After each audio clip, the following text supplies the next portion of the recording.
Graça e paz, seja bem-vindo ao Bíblia Espada Forjada. E é isso. A Bíblia de Estudo João Wesley faz algumas semanas que eu já li o Velho Testamento. Em breve eu vou estar adentrando um novo, mas estou lendo outras espadas, né, outros livros. E eu queria passar para vocês o diferencial que foi lido em um vídeo para trás dessa maravilhosa espada. E aí tem a introdução do Novo Testamento por John Wesley. E é isso que eu vou estar lendo para vocês. Interessante é que no velho não vai ter esboço, mas no novo vai ter esboço. E eu vou estar explicando o porquê. E eu não, né? A própria escritura aqui, no comentário, vai estar explicando o porquê que aqui no Novo Testamento tem esboço. E isso vai fazer toda a diferença. Notas explicativas sobre o Novo Testamento por John Wesley. Prefácio. Por muitos anos tenho desejado pôr em ordem e lado a lado o que tem ocorrido em minha mente, seja por meio de leituras, pensamentos ou conversão, que poderia auxiliar as pessoas sérias que não têm o benefício da erudição, da compreensão do Novo Testamento. Mas eu tenho sido continuamente impedido de tentar qualquer coisa desse tipo por um profundo senso da minha própria inabilidade, de minha carência, não apenas de erudição para tal obra, mas muito mais de experiência e sabedoria. Frequentemente isso tem me levado a deixar de lado tal pensamento, e quando por demasiada insistência tenho sido persuadido a retomá-lo. Ainda assim decidi retardá-lo o máximo possível, de modo que, se isto agradar a Deus, pudesse terminar meu trabalho e minha vida ao mesmo tempo. Vou dar uma pausa aqui só para comentar. Diferente de outras bíblias, a do John Wesley, os comentários dele foi benefício para que a pessoa, como ele mesmo disse aqui, pessoas menos eruditas pudessem entender. No caso, está falando do Novo Testamento, mas a intenção dele é toda a Bíblia, por isso que ele faz muitos comentários. No Velho tem alguns comentários ali de Matthew Henry, e no Novo ele vai estar explicando tudo isso, e eu falo para vocês, é homem de Deus, porque você fazer as coisas doente é muito mais difícil do que são. São já é difícil, imagina doente. Vamos continuar. Mas tendo recebido um chamado estrondoso de Deus para levantar-me a partir daqui, estou convencido de que se eu tentar de qualquer modo alguma coisa desse tipo, não deveria retardá-la mais. Meu dia se passa e mesmo de forma natural. As sombras do entardecer chegam rapidamente e eu estou bastante induzido a fazer o pouco que posso desta forma, porque não posso fazer nada mais, estando impedido por causa de minha presente fraqueza, tanto de viajar como de pregar. Mas bendito seja Deus, ainda posso ler, escrever e pensar. Que seja para a sua glória. Será facilmente discernido mesmo do que já tenho dito e muito mais das próprias notas, que elas não foram principalmente concebidas para homens de saber, os quais estão providos de muitos outros auxílios, e muito menos para homens com longa e profunda experiência nos caminhos e na palavra de Deus. Eu desejo sentar-me aos seus pés e aprender com eles, porém escrevo sobretudo para simples homens iletrados que somente compreendem a sua língua materna e ainda reverenciam e amam a palavra de Deus e têm o desejo de salvar suas almas. A fim de auxiliar estes na medida das minhas possibilidades, tenciono, em primeiro lugar, colocar o texto em si, na maioria dos casos, em uma tradução inglesa, comum que seja em geral, tanto quanto posso julgar, abundantemente a melhor que eu já tenha visto. No entanto, não digo que seja inviável trazê-la em muitos lugares, mais próximo do original. Tampouco afirmarei que as cópias gregas, a partir das quais a tradução foi feita, são sempre as mais corretas. Portanto, tomarei a liberdade como ocasião o requerer para fazer aqui ali uma pequena alteração. Estou bem consciente de que isso estará sujeito a objeções, mas ainda a objeções tipos inteiramente opostos. Alguns provavelmente pensarão que o texto está alterado em demasia e outros que estão muito pouco alterado. Os primeiros gostaria de observar que nunca conscientemente fiz alteração sequer em um só lugar, pelo simples prazer de alterar, mas lá e somente lá onde primeiramente o sentido ficou melhor, mas foi forte, mais claro e mais consistente com o contexto. Em segundo lugar, onde, sendo o sentido igualmente bom, a frase ficou melhor ou mais próxima do original. Para os últimos que pensam que foram muito poucas as alterações e que a tradução poderia ter sido ainda mais próxima, respondo isto. É verdade, eu reconheço, porém, que finalidade valiosa seria obtida em multiplicar alterações triviais sem acrescentar clareza ou força ou texto.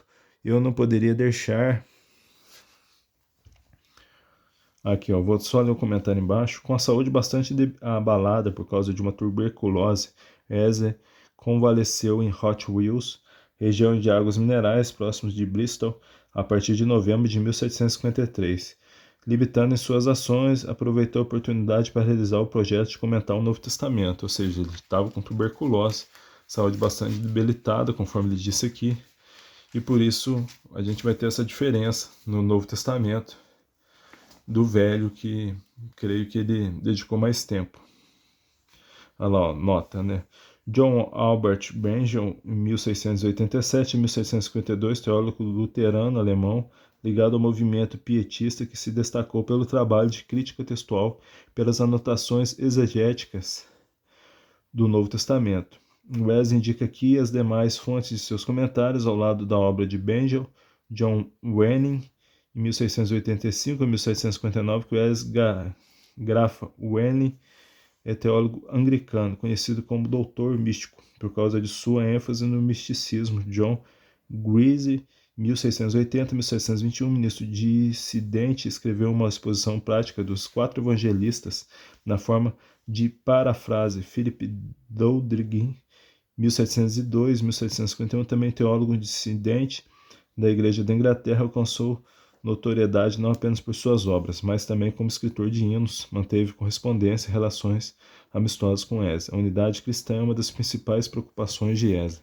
Então ele vai explicar tudo isso. Eu vou estar tentando ler o mais rápido possível para que você possa entender.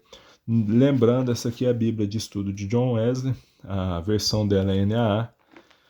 Eu achei fantástica, os comentários fantásticos, diferentes, assim como, por exemplo, desse livrinho que está aqui do meu lado, são comentários diferentes, mas esse nada como o próprio Wesley comentando. Que ideia de fazer isso prevalece sobre mim, muito menos porque há em minha percepção, eu não sei o que peculiarmente solene e venerável na linguagem antiga de nossa tradução.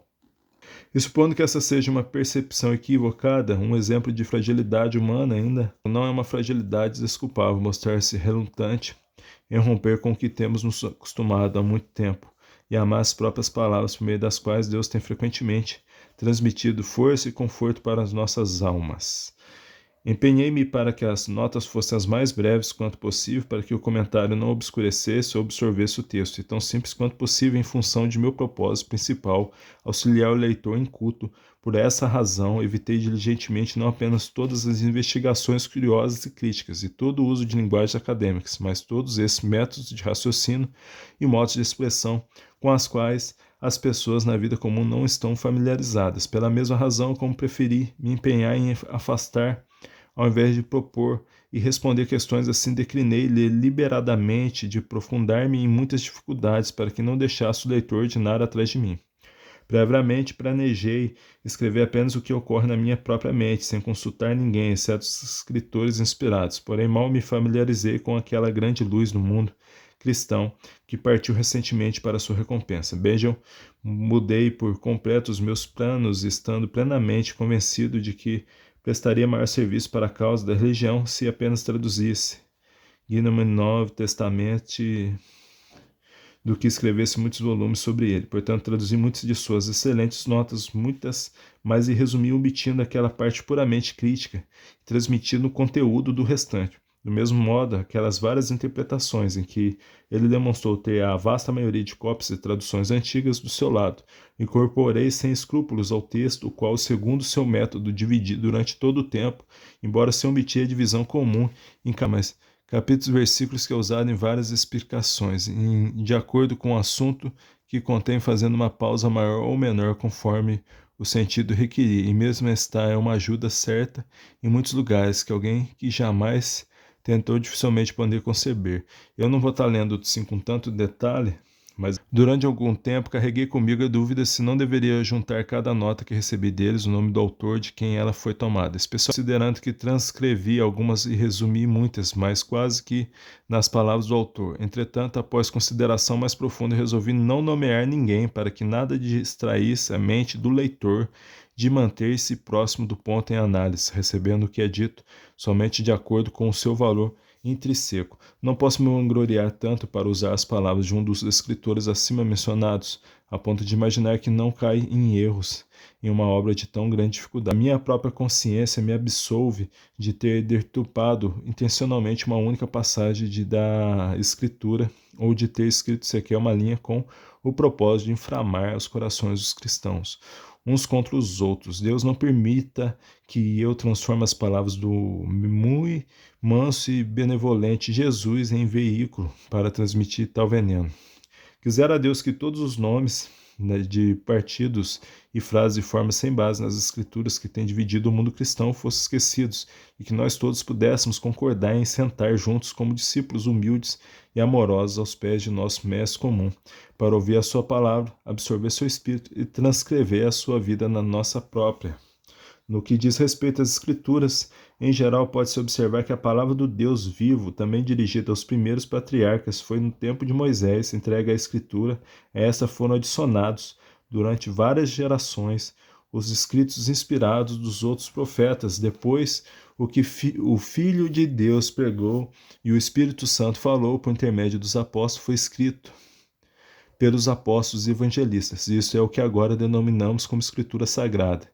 Esta é a palavra de Deus que permanece para sempre, da qual, conquanto passem o céu e a terra, nem um jota ou um tio jamais passarão. Portanto, a Escritura do Antigo e do Novo Testamento é o mais sólido e precioso sistema de verdade divina.